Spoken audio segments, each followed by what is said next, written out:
are all expected to pursue Kevin Durant in the offseason. We've already just decided he is moving, right, Lou? What do you think about these options? Does one stand out for you? It's a hell of a list. Honestly, the only one that stands out for me is probably going to be maybe the Spurs, maybe the Heat. I could see the Spurs where you can play alongside Wemby, where they can create some real matchup problems, and Wemby is going to be the guy that's going to do a lot of the heavy lifting on the defensive end. Also, the Heat needs a scoring punch. They need to pair somebody up with Tyler Hero to kind of get them over the hump. But all the other teams, Lakers, Mavs, I can't really see that working out. But I like the Spurs and the Heat. Okay. It's interesting because I like the Lakers and the Mavs. I think at this point of his career, he just wants to win, right? And I think right now with a healthy Luka and LeBron, again, it's a big ask because LeBron's going to be 41, but then a healthy AD and Kyrie, I think that makes more sense. Obviously, the Spurs are really enticing. They're on the rise down the future. We don't know how much longer Kevin Durant is going to play, and that would be so much fun to see KD and Wemby on the court at this time. The Heat, I just feel like that after everything that's happened with them and KD and him, I don't know if that's what he wants at this point of his career. I think he wants to win, and I think next year and the best chance of winning are the Lakers and the Mavs. My position is no more super teams for KD. No more. Yeah, I don't think that's what I was thinking. If he goes to the Lakers, doesn't that just reak of facing something? no more supers. Like go somewhere where they're up and coming. You got some young stars that can do their thing, and you can add to that. You can be the OG. You can be the vet. You can be the guy that they're gonna throw the ball to when they need a bucket for sure. But let these young guys do the heavy lifting. You go to San Antonio. It's gonna be the Wemby and De'Aaron Fox show, and KD, you'll be there, and you'll be that. I'm not gonna say Kevin Durant is gonna be a third option, but you can allow these young guys to be the focal point of what they're building, and you can go out there and be yourself. With the Lakers, with the Mavs, it's going to be the same old narratives. It's going to be the same conversations, the same critiques and criticisms every time they lose a game or they don't go on a run that we expect them to go on. It's going to be the end of the world. You don't want to end your career like that. You don't want to spend your last years like that. Go with some young, fresh energy and build from there. Michelle, let me ask you a question.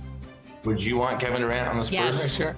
I would. I just love Kevin Durant. And I do think there's fire there, and he's still amazing to watch. Also, the lankiest team in the history of the NBA. Can you imagine Wemby and Durant there's no body fat anywhere to be found on that court. Let's go. The original unicorn and the new unicorn together. I would like it. I like him. And so for me, I think fans would be all in on that. If he just wants to go and score a bunch, we're here for that. I'm just picturing them playing like a 2-3 zone defense, and KD they might as well go get Bo too. Oh my God, zero body fat. It's just almost a deficit, really. I'm interested in what you guys think about what Cam Thomas had to say, because he was asked about what's after they won that 2020 title, Lou, because he called LeBron a name that you can't say on TV. Yeah. Are you buying that?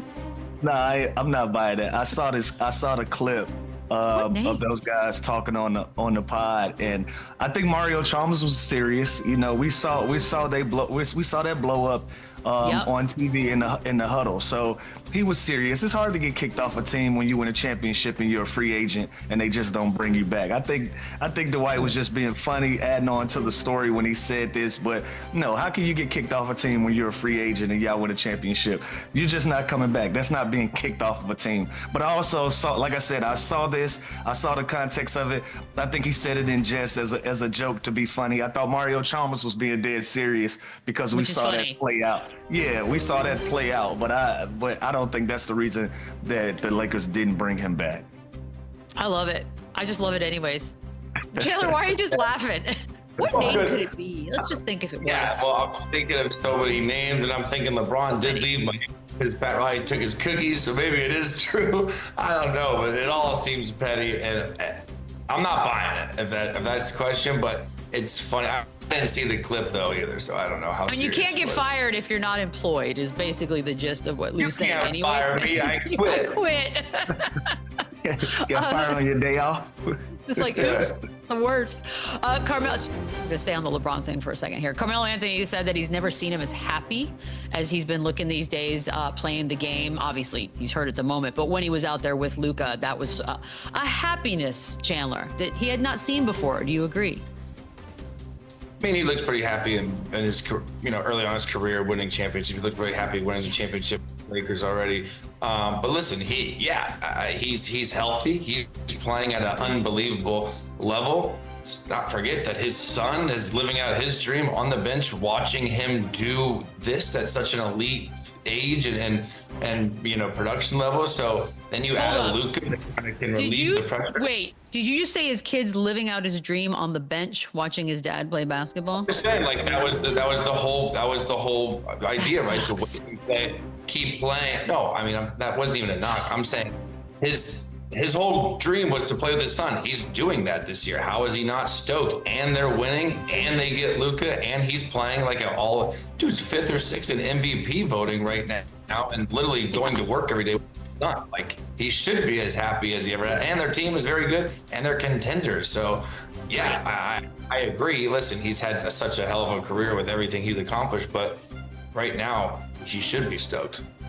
And I think he's just at peace, right? Like you're 40 years old, you're in your 21st season. We don't really have we have an expectation level because it's LeBron James, but if they don't win a championship, it's not going to be the end of the world, and people aren't going to be super critical of the Los Angeles Lakers. They've put themselves in a pretty good position to be respected, but that's not how this conversation started, and that's not where we are when it comes to LeBron James and his brand at this point in his career. Like, we're just enjoying seeing him break records night in and night out and making history night in and night out, but we don't have them touted as a championship team. Everything that they're doing is great, and it's great for the Los Angeles Lakers, but we didn't start this team saying it's championship or bust or any of these expectations. So at this point in his career, like, it's solidified who LeBron James is. The only time that we have a LeBron James debate, Kobe Bryant and Michael Jordan is involved in that conversation. So when you get to that place in your superstardom and in your brand and what you've been able to accomplish, you can be at peace because you have nothing left to prove to anybody or put stats on the board to make people put you in a certain category of conversation that you're already in.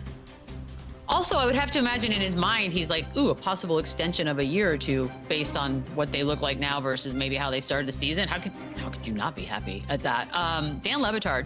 Hello, xin chào tất cả mọi người. Hôm nay mình sẽ hướng dẫn mọi người làm một chú cá màu xanh nha. Mọi người cùng bắt tay vào làm với mình nha. Đây là những dụng cụ mình đã chuẩn bị để mình làm nhé mọi người. Mình đã chuẩn bị một cây bút xóa. Tiếp theo là mình đã chuẩn bị một cây bút màu đỏ nha mọi người. Tiếp đến là một cây bút màu đen và là một chiếc kéo nha.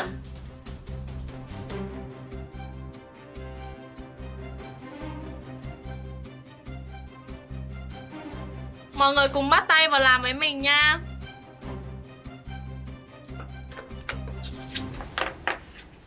Đầu tiên là mình sẽ gập chéo tờ giấy lại.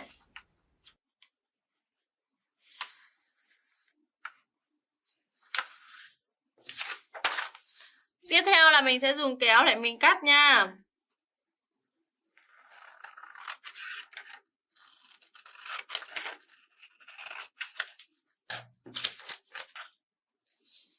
Vậy là mình đã được một hình như này rồi nha.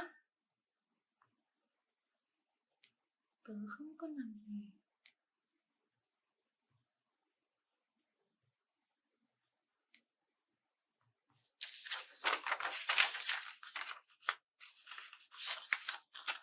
Tiếp theo là mình sẽ gấp lên tiếp nha.